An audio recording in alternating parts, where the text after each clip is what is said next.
As Boba Fett, Temuera Morrison is one of the most feared men in the galaxy. But back home in New Zealand, why is he still overshadowed by even more famous members of his own family? Keep watching to find out. Temuera Morrison's artistic lineage can be traced to his uncle Howard Morrison, a legendary musician in New Zealand whose success and voice was so wide-reaching that he was knighted. Beyond his music, which was popular across the South Pacific and Asia, Sir Howard dedicated his time and effort to fighting for civil rights. In particular, he rallied for equal education and access for New Zealand's native Maori people. Per NZ on screen, Morrison recalled of his uncle, "I remember as a young boy growing up, we were always told to stand up and make a speech, stand up and sing a song, do this and do that, and when I look back, he was grooming us, training us for our journey." However, according to a biography of Sir Howard written by his son Howie Jr., the relationship between uncle and nephew might not have always been smooth. According to the Rotorua Daily Post, the book revealed that Sir Howard didn't want to share the limelight and criticized Temuera for his breakout role in the acclaimed film Once Were Warriors.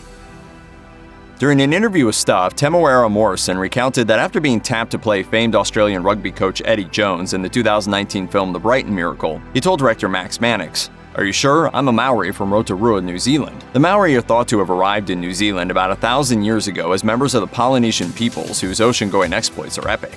And as a Maori, Morrison is part of a collection of successful Polynesian actors blowing open doors in Hollywood. This list includes several A-listers working today. From action stars like Dwayne "The Rock" Johnson to Masked Singer judge Nicole Scherzinger, the rise of entertainers of Polynesian descent has been a great stride for inclusiveness. Temuera Morrison is named after his grandfather, who was a professional rugby player. Morrison told Rotorua Daily Post, "My cousin Terry Tapsell was born a week after me. Whichever one was born first was going to be called Temuera after our Morrison grandfather." Grandpa Morrison was a member of the New Zealand rugby squad All Blacks, the perennial kings of the rugby pitch. But the team isn't without its controversies. Sir Howard, with his group the Howard Morrison Quartet, memorialized one such incident involving his dad. Their hit 1960 protest song My Old Man's in All Black is about how the team wasn't allowed to play its Maori members for a tournament in apartheid-era South Africa. Plenty has changed since then, and the All Blacks have gained global fame for performing at pre-game haka, a traditional Maori dance focused on intimidating the opponent. The average American filmgoer likely didn't have any idea who Temuera Morrison was before he appeared as Jango Fett and then all of Jango's clones. However, by the time he joined the Star Wars universe, he had already been nominated for several awards and even won a few trophies for acting work in his native New Zealand. His portrayal of Jake the Muss-Heek in the 1994 Kiwi hit Once Were Warriors made him a household name back home. But during an interview with Stuff, Morrison revealed that the fame he earned through that project wasn't everything it was cracked up to be, describing the role as a, quote, millstone around his neck, and expressing displeasure with the making of the film. "It was a lot of hard work and emotional mayhem. People go nutty doing movies like that. It was full on, and we never knew how it was going to turn out." The hard work paid off, however, as Morrison won a New Zealand Film and TV Award for Best Performance in a Dramatic Role for Once Were Warriors, and would later earn a Best Actor win for his reprisal of Jake in the film's sequel, 1999's What Becomes of the Broken Hearted.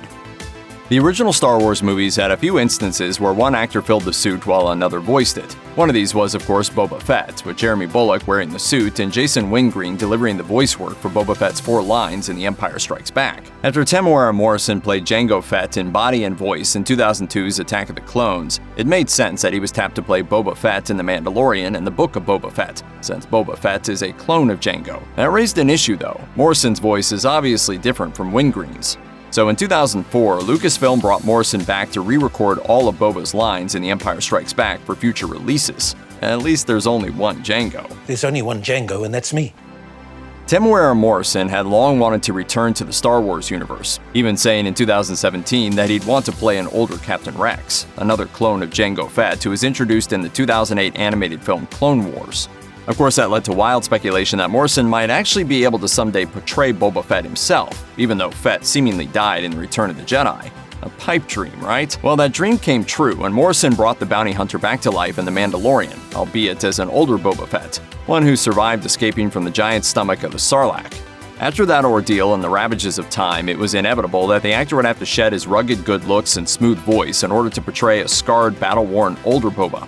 Discussing his role in The Mandalorian, Morrison told StarWars.com, "I did rely a lot on the makeup. I spent a lot of the time sitting in the makeup chair watching what was being applied, and then things just started to happen organically." Regarding his vocal changes, Morrison said, "I thought every now and then he'd hit some tonal qualities where, hey, he has been scarred. He has been affected internally as well. So without sounding too false, I wanted to bring a little gravel in there to give it a bit of timbre."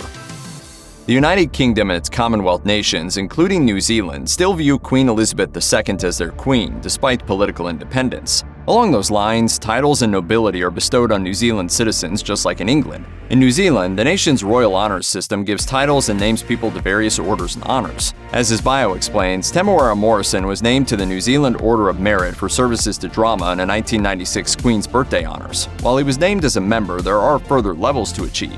At the top are the titles of Dame and Knight, the level attained by his uncle Howard Morrison, therefore also known as Sir Howard. Perhaps knighthood is destined for Morrison if he continues to captivate audiences with his acting chops. Plus, considering Boba Fett's signature helmet looks like something worn by a medieval knight, it appears to be his destiny.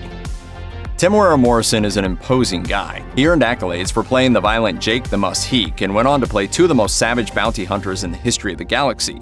But Morrison likes to also mix things up and show his softer side once in a while. It would be nice to play just a nice man for a change without all the hullabaloo stuff. Luckily, voice acting helps with that. Of course, he did voice Jango and Boba Fett, both in the films and also in video games like the Star Wars Battlefront series. But he also voiced the more nurturing Chief Tua in Moana, the Disney sensation with a cast that features an all-star ensemble of the world's biggest Polynesian actors and actresses. Morrison is joined by Dwayne Johnson, Jermaine Clement, Auli'i Cravalho, and Nicole Scherzinger, among others, in the hit movie. Given his distinctively tough voice, we can only hope he continues to talk behind the camera as well as in front of it.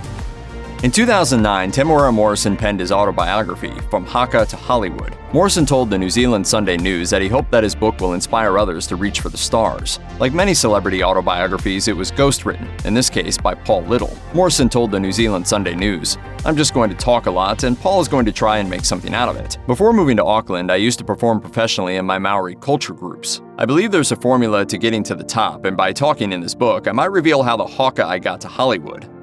Temuera Morrison is a man of many talents. Acting and voice acting are just the tip of the iceberg. While his uncle Sir Howard is one of New Zealand's most popular musicians of all time, Morrison's father Laurie was a musician as well. So it's no surprise that in 2014, Morrison released his own album, Tem, which features covers of classic songs his dad and uncle liked and used to perform. In an interview with Radio New Zealand, Morrison explained how he used to listen to his father's records.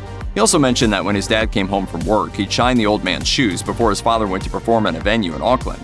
It's fun to imagine the elder Morrisons jamming out to American classics, and it's impressive how good Temuera covers songs ranging from Midnight Special to It's Not Unusual on the album.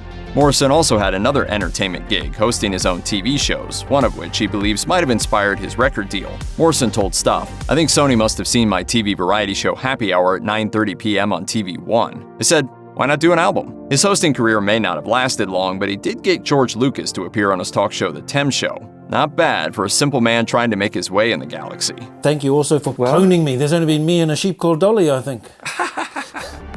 It's a common adage that being a child actor does not necessarily lead to a successful adult career. Luckily, Temuera Morrison, whose first on-screen appearance was at the tender age of 11, bucked the trend. According to NZ On Screen, he was cast as the main character Rongi in 1973's Rongi's Catch, after director Michael Forlong spotted him performing for tourists in Rotorua. In the movie, he plays a kid who, along with 3 others, pursues 2 escaped convicts. Catherine Della Roche, who reviewed the film for Dominion, said it was, quote, one of the best children's films ever made. His next credit wasn't until 11 years later, at the age of 22, playing a Rasta street kid on the New Zealand TV series Mortimer's Patch. 2 years later, he would get recurring roles on 2 other New Zealand TV series, Seekers and Adventurer. From there, Morrison began that long journey to playing Jango Fett and blasting onto movie screens all over the world.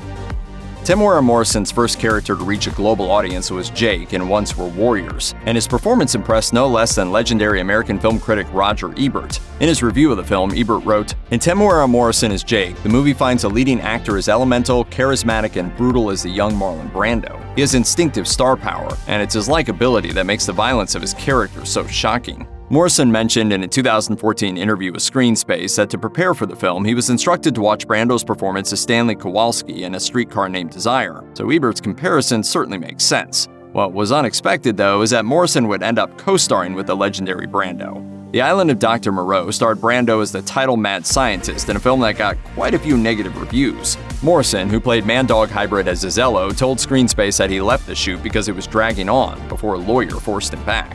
Still, Morrison fondly recalls sharing the screen with one of his idols, telling Rotten Tomatoes, "It was great to see him work, see a master work." No doubt someday an up-and-comer will say that same thing in an interview about the time they got to work alongside Morrison himself. Check out one of our newest videos right here. Plus, even more Looper videos about your favorite actors are coming soon. Subscribe to our YouTube channel and hit the bell so you don't miss a single one.